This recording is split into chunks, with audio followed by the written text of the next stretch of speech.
Hey, what's up, you guys? Bloody Jacob here to bring you a video talking about Season 1 of the CW's Nikita.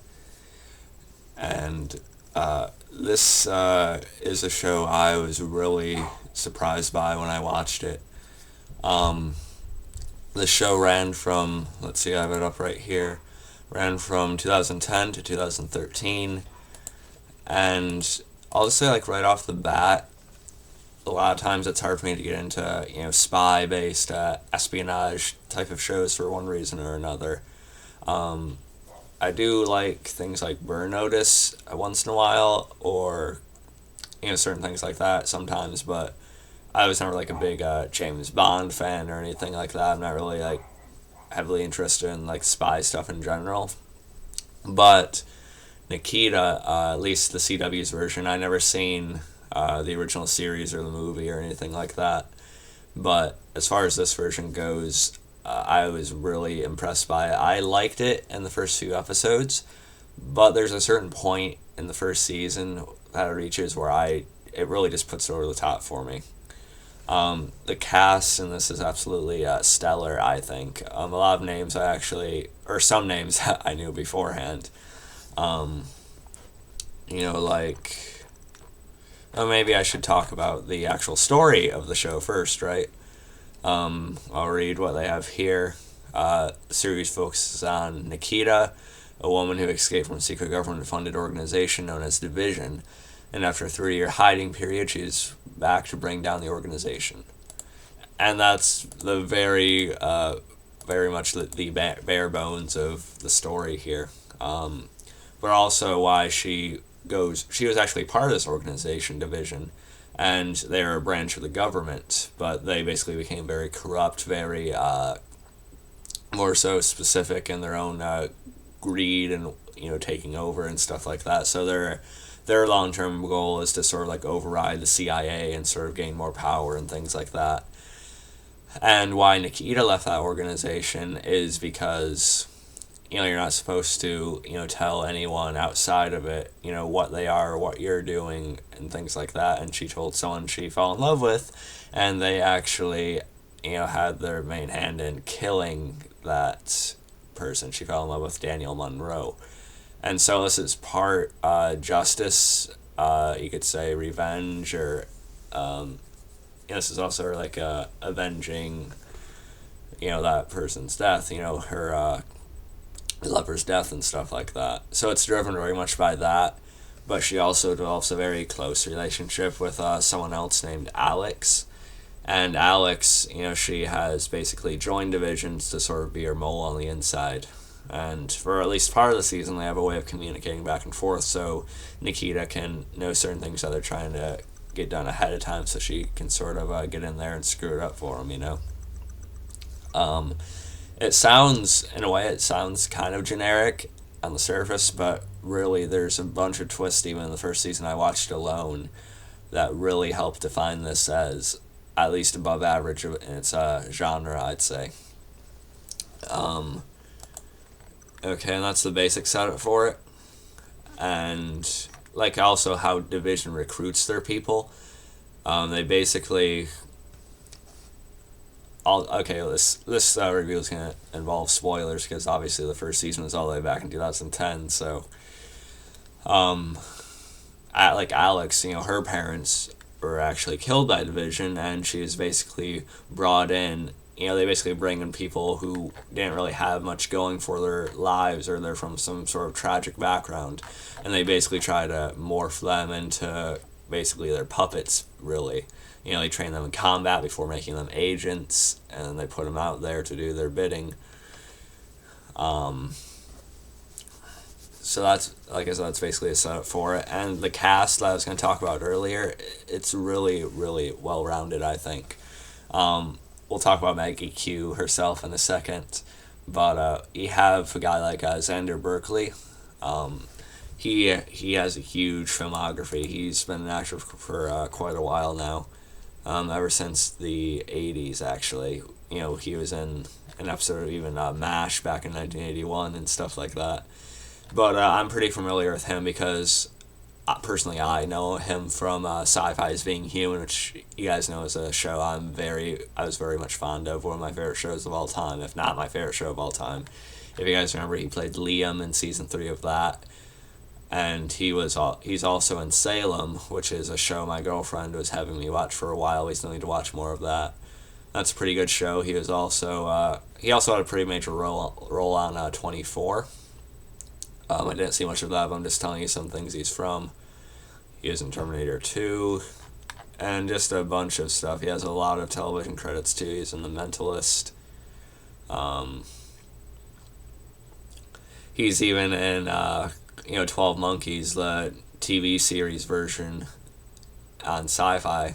I'm not sure what kind of role he had in that. I haven't really checked that show out yet. But that stars another guy who's in the show as well, and he is by the name of Aaron Stanford. And, he's sort of like the division's tech guy, basically, In a way, he's sort of the comic relief on the show, but at the same time, he's a pretty well-acted character himself. And he's actually the lead in 12 Monkeys, so it's cool that they work together after Nikita. So, it's really cool to have them, Xander Berkeley specifically, since I knew him from other things. And then you have Melinda Clarke, who I remember as, Matt Donovan's mom in The Vampire Diaries, drunk, sleeping around and stuff like that. It's a completely different role in this. She's basically Division's master manipulator, their way of interrogating people and getting information out of them on that inside. She's like their twisted psychologist, basically. But there's actually a lot more going on with her than I thought by the end of the season. And of course, you have Lindsay Fonseca. I don't know if Fonseca. I don't know. I'm bad at pronouncing names sometimes, but she plays Alex, the character I mentioned earlier. She does a fine job. I haven't seen her anything else personally, but she's good in the role. And of course, Maggie Q as Nikita herself. This woman is an absolute treasure, I think. Really, she just completely blew my mind. In a way, I would be curious to go back and watch the older versions of Nikita, but at the same time, at this point, I can't see anyone else but Maggie Q in the role, even though I know she wasn't the first one to do it. She's just too perfect to be topped, I think. To start, she's very cold, from what she's been through, not only the person she's lost that I talked about earlier, but also, of course, what she had to do while she is part of Division, the missions, the people she's had to kill, things like that. So she portrays this cold side of Nikita really well, too, but at the same time, there's still life in her. And also, she really makes a great, tough chick badass, too. And, we see a lot nowadays, like hot girl who happens to be able to kick butt, kick ass, I should say. But Maggie Q is really believable in that role. Not that women can't kick men's asses, more times than they do, but more times than you'd think. Like, I admit I could get my ass kicked by a fair number of women, so it's not really so much that. But a lot of times the girl just doesn't look the part on certain shows and movies. But Maggie Q certainly does, and she actually does legitimately know some, I forget exactly the combat she's trained in. But, she's done modeling, but also she had some, training with, Jackie Chan and stuff like that. And so when she does all her own stunts, she is an absolute real life badass. So when she has shit go down, when she is involved with shit going down in the show, and she beats up men that are much heavier than her, it's really believable when she does take them down. It's really awesome, and she does the majority, if not all, her own stunts. So I think that's really impressive. And you can tell she's a fit person, so, she's not, a slouch in that regard either. You're not going to say, oh, she couldn't really do that. So I really like her. And she's just a great actress, too. Not only does she have the combat part of it down, but also, she is able to show that emotional side to Nikita as well. We don't see it very much, at least in season 1, but when we do, we can see her heart. We can see how deeply these things have affected her. I think that's really, really good. She's really, really a great casting choice for the role, I think. And then you have, I didn't talk about Shane West. Yeah, I did. But I think we talked about him, didn't we? But yeah, I said we've seen him on Salem, that I'm watching with my girlfriend right now. I know a lot of people didn't like this movie, but he was in the League of Extraordinary Gentlemen as Tom Sawyer. I actually kind of enjoyed that for what it was. He's done a good amount of other stuff too. He was even in an episode of Buffy the Vampire Slayer. Yes, he was in the romantic movie A Walk to Remember. Okay. He also had a little role in Dracula 2000. But the man's a really good actor, and his character has to be one of the most compelling on the show. He starts off, he is sort of like Nikita's mentor, but at the same time, he's still part of Division when she leaves. And, so he's kind of like teetering on which side is he going to end up on. But you can tell he still very much has, these feelings for Nikita. And the way that develops and the way his story unfolds personally in the show is really, really great to see. I'll get into that more in a minute, but I could go off about like all the little plot points they had going in the show in the first season, but it would just take a really long time. And I'm actually going in for an interview in about an hour or so. So I don't really have too much time right now, but it's a really intricate show. The plot, at first, it seems like a kind of your procedural spy crime drama type of thing, but thankfully because it's on CW, and I think the CW is actually a great network. It has a lot of great shows. It has a really weird bad reputation for some reason, but I love the Vampire Diaries, The 100, the originals. I did like why Scene of Arrow. I wasn't too into The Flash, but I can see why people would enjoy it. So it really does have a lot of great shows, and Nikita's another credit to the network name, I think, right now. Or it's for me, anyway. But like I said, the plot's really intricate. There's a lot of little details in it that make you kind of proud to actually watch it, And, like I said, it seems pretty procedural at first, but then there's this really nice overarching story. We find out more about the other organizations out there, which we only kind of scratch the surface of in the first season. And you're constantly wondering, okay, how much does this person actually know? Are they actually being played here? Or do they have something else up their sleeve that they're going to just, throw out and just, flip everything on its head?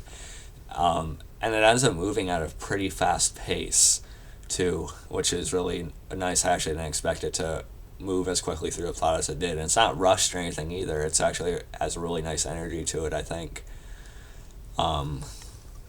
The action in it's pretty nice too, of course. Pretty entertaining, I'd say.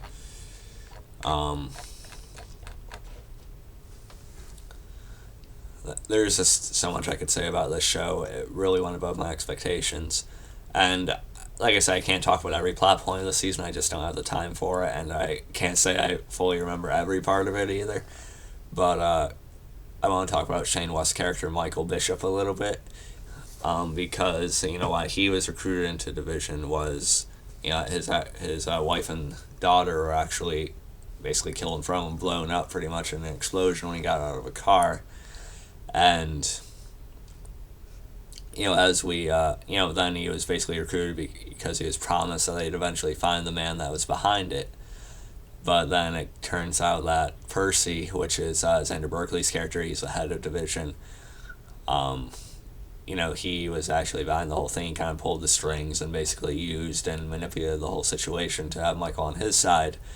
And that was it was sort of predictable that Percy was the one behind it, since he's supposed to be the show's main antagonist. It was kind of predictable, but at the same time, they do it really well. And to name some of my favorite episodes in the season, luckily I did post about the ones I really got into, or at least most of them anyway. So let me go back to my photos real quick. I did like little mini write-ups on a few of them on Facebook. Give me a second, guys. Facebook's taking a lot to load for some reason. But, yeah. Okay, the first episode I like, well, not the first one, but the one that really started making me open up my eyes a little bit and see how great the show could actually be was episode 8 of season 1, of course. It was called Phoenix. And that really just, they had like a great plot for that episode going on, and sometimes there are things that end within the episode. But this episode really showed me that they could really mix in that with a bigger overarching story. Another one I enjoyed heavily was, let's see, I forget what episode number this was, but for some reason I didn't write that down here, but it was the episode basically where we found out, we seen the big Michael flashback about his family and stuff, so that one really stood out. And season 1, episode 11, that was called All the Way. That was basically the mid-season finale, and that episode was just completely amazing, I think. You only see Nikita actually captured within Division, and seeing the emotion as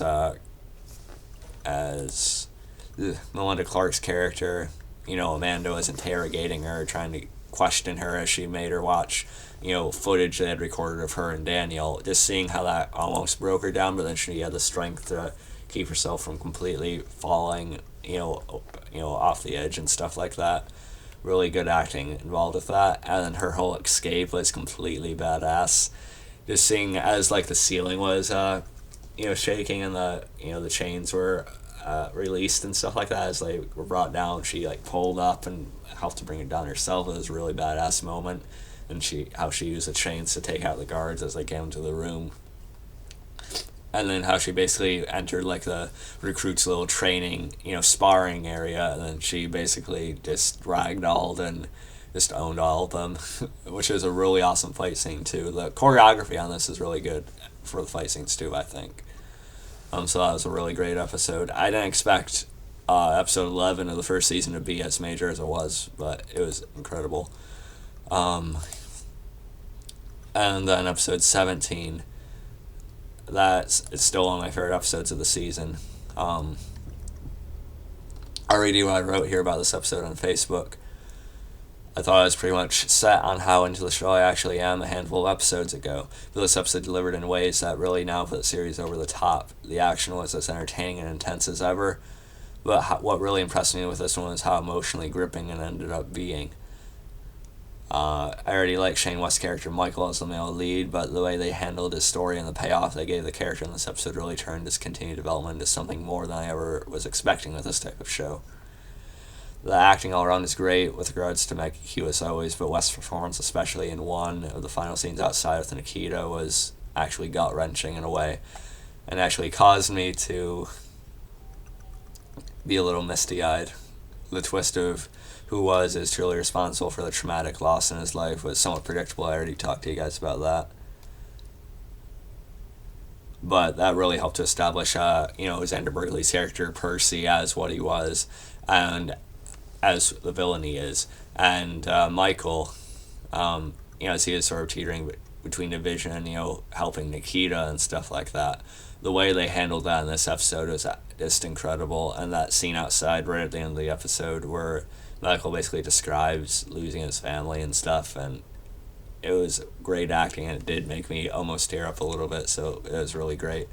And I just watched the finale a little while ago, and the final 2 episodes are great, as Nikita and Michael are now trying to get a hold of the black boxes. Basically, and then Alex ends up finding out that was Nikita in particular ended up killing her father, but there's a whole other side of it involved with that from Nikita's point of view, and that's when she actually chose to start defying Division, because her orders were to kill all of Alex's family, including her, but then she chose to spare Alex, and that was the first time she really went against him. And then finally seeing Michael get a little bit of revenge on Percy, even though he kind of came back at the end, just seeing Michael, physically, best him, that was really cool to see. I'm not sure what's going to happen with Percy going forward, because he was up sending, some of his members after Nikita and Alex at the end, so I'm not sure what's going to happen with him. And the CIA is made more aware of all these things that are going on and things like that, and the CIA is not completely reliable in the bigger picture of all this, but we'll see what happens with it.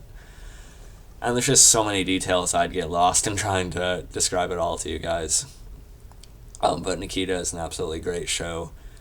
I recommend it if you're into like action, TV shows and things like that. I think it's above average for what it is, and it's probably the best spy-oriented series I've seen. Sorry to my brother, but yes, I do think it's better than Burn Notice already after one season. The plot's just so much thicker.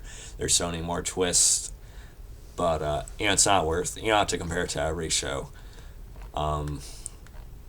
And I will watch more of it. It went. Let's see. I think it went 22 episodes, seasons 1 through 3. Yeah, because it was 22 in season 1, and 22 in season 2. Wait, 23 in season 2. Okay, that's cool. Season 3, they went back to 22, and then it was canceled at that point, but they actually brought it back for another 6 episodes in season 4. So at least they're actually able to have an ending for the show, which I'm looking forward to seeing. So I'm glad this wasn't cut off. We're actually going to see some closure for it. But once I do eventually watch season 2, I'll do my review on that and so on as I go through it. I'm about to get really busy because, as I said, I have an interview today. So if I get a job, it's really going to kind of make my video releases, my video reviews in particular for the shows that are coming back a little bit foggy. But I'll talk about that once I actually know I'm getting hired. But fingers crossed, making money is good. But, so I'm going to be a little bit busy. I might not be able to watch as much of Nikita as I was, but I will watch more of it eventually down the road, no question. And when I do, I'll let you guys know. So I hope you guys enjoyed this video, and I know I wasn't able to describe everything too well or anything like that, but I definitely recommend checking it out, and I really do enjoy it. I plan buying each of the seasons on DVD already after just seeing one. DVD or Blu-ray, whatever. But yeah, follow me on Twitter, Movie Pilot, also Facebook. For some reason I forgot to say that. And look for answelldead.com. I'll catch you guys next time, and peace.